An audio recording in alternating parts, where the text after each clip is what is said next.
자, 오늘도 돈 벌기를 신나게 즐겨볼까요? 신나게 돈 벌 수 있는 오늘의 돈이 되는 이슈. 그 첫 번째 주자, 매경 이코노미 박수호 기자와 함께합니다. 어서 오세요. 네, 안녕하세요. 네, 대한항공 이야기로 시작을 좀 해보죠. 이 대한항공의 아시아나항공 인수가 갈수록 안개 속으로 빠져들고 있습니다. 이 미국과 유럽연합이 경쟁 제한 우려를 내비치면서 합병에 빨간불이 켜져 있는 모습인데요. 이 미 법무부는 대한항공의 아시아나항공 인수를 막기 위해서 소송을 제기하는 방안을 검토하고 있습니다. 이렇게까지 하는 이유가 뭘까요?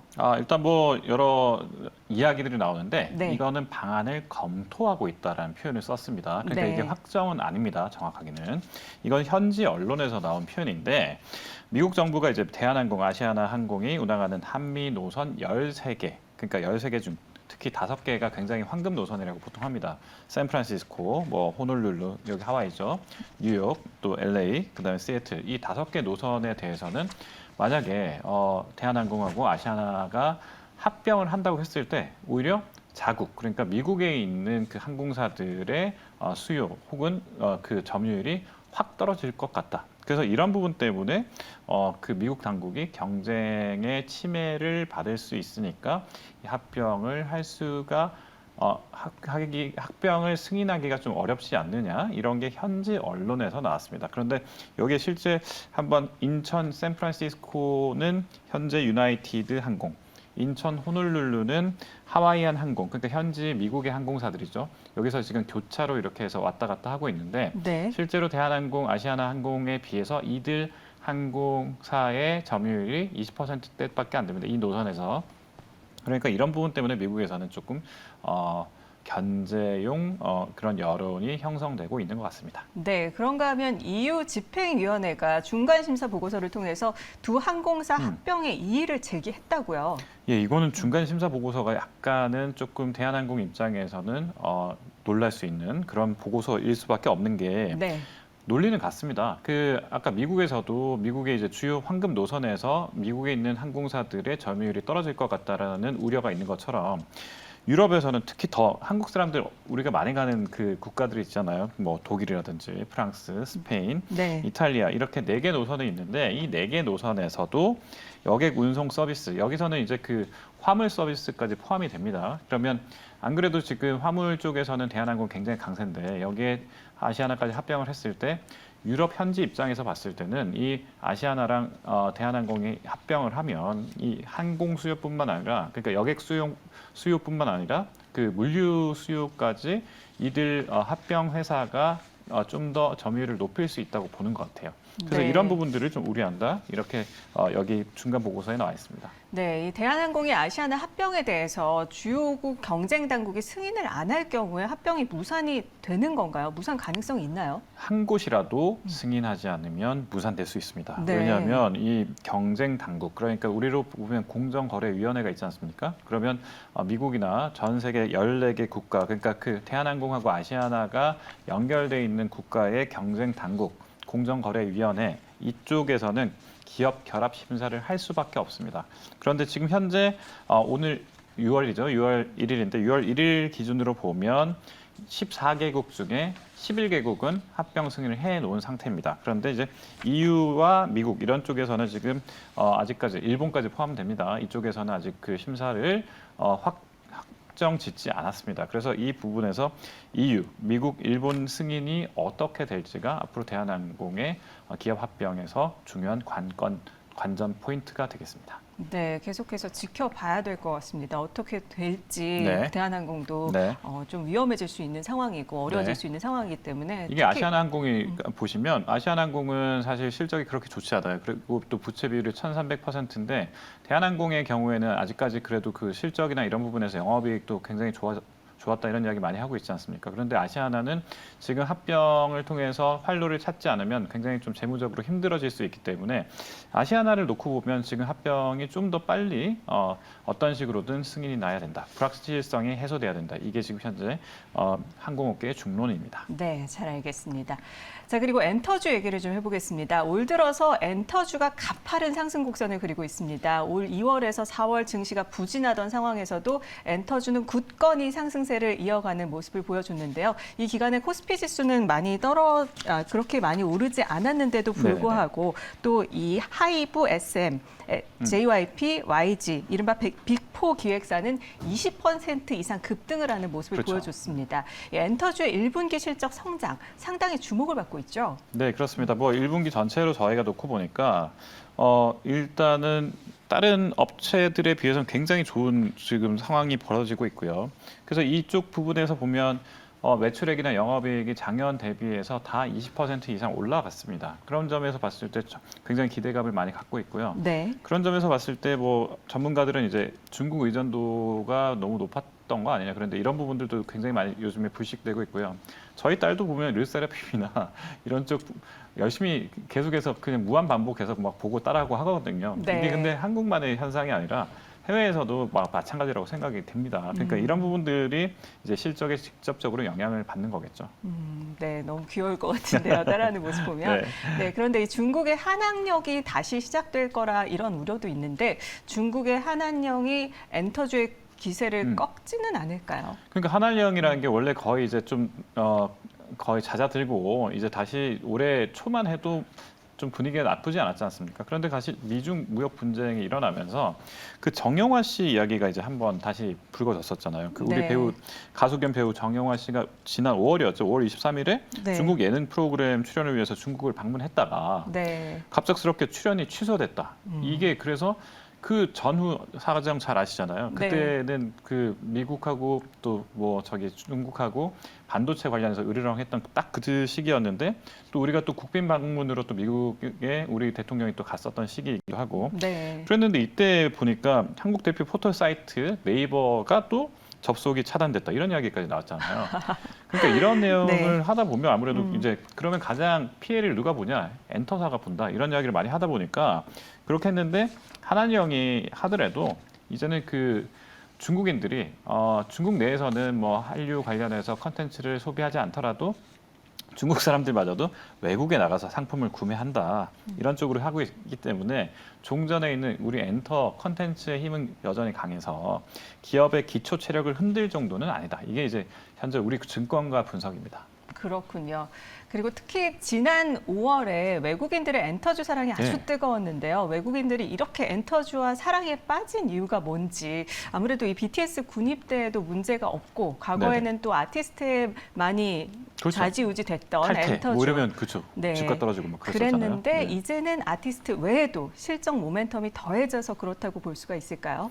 그렇습니다. 기초 체력이 좋아졌다고 아까 말씀드렸는데 저희 엔터사들이 보면 이제 그 하이브 같은 경우도 생각해 보시면 BTS가 그때 군입대 한다 뭐 아니면 일시적으로 전체 팀 전체 활동은 잠정 중단한다 이런 이야기를 하고 있었는데 그때는 굉장히 막 그 주가가 많이 흔들렸잖아요. 네. 근데 그 이후로 어떻게 됐습니까? 또 다른 이제 걸그룹들이 계속해서 들어와서 또 굉장히 지금 흥행을 하고 있고 이런 걸 보면 우리가 이제 시스템적으로 움직인다. 특정 아티스트에 이렇게 흔들리지 않는다. 이런 것들을 많은 엔터사들이 경영 능력으로 보여주고 있기 때문에 이 부분이 아무래도 시장에서도 신뢰감을 많이 주고 있고 특히 외국인들은 본인 뭐 워렌 버핏도 그렇지 않습니까? 코카콜라에 오랜 기간 투자하는 이유가 자기가 먹어보고 이건 계속해서 누구든 먹을 수밖에 없다 이런 이야기 하듯이 외국인들도 맨날 듣고 또 자녀들이나 아니면 주변 사람들이 계속해서 한류 열풍에 동참하고 있다 이런 것들을 피부로 느끼기 때문에 외국인들이 직접 이렇게 사들이고 있고 이런 분위기는 계속해서 이어갈 것이다 이런 걸 증권가에서 이런 정리를 많이 하고 있습니다. 네, 엔터주의 아티스트 의존도가 낮아졌다는 건 굉장히 고무적인 일인데요. 엔터주 2분기에도 실적 주가가 모두 핑크빛일 수 있을까요? 일단 뭐 대기 중인 그러니까 신인 아티스트도 많고 또 그 종전에 있는 인기 걸그룹이나 보이그룹에서 새로 앨범을 내는 경우도 많고 이런 것들이 하나하나 지금 다 준비하고 있는데 특히 연말까지 기획사에서 10개의 신인 그룹이 나올 것이다. 이렇게 지금 하고 있는데 하이브 JYP가 그 미국에서 활동할 걸그룹을 지금 준비하고 있다. 그래서 이것도 지금 기대감이 굉장히 크고요. 또 2팀씩 남자 그룹 데뷔도 예정돼 있다. 그러면 이런 것까지 포함하면 YG나 뭐 그 YG 걸그룹 베이비 몬스터 이런 쪽도 지금 많은 사람들이 지금 기대하고 있고 SM에서도 세 팀의 아티스트가 올해 데뷔할 계획이다. 뭐 이런 이야기를 다 하고 있으니까 그만큼 더 탄탄해지고 있겠죠. 그래서 종전에 있는 그 인기 걸그룹, 보이그룹 외에도 이런 식으로 계속해서 뭐 제품으로 치면 신제품이 계속해서 출시하는 거니까 이런 부분은 긍정적으로 작용할 것 같습니다. 네, 엔터주 실적 주가 모두 기대를 걸어봐도 좋겠습니다. 자, 그리고 국내 제약사가 개발한 코로나19 백신이 첫 해외 승인 획득에 성공을 했습니다. 그 주인공이 SK 바이오사이언스라고 하죠. 예, 자세한 내용을 좀 얘기해 주시죠.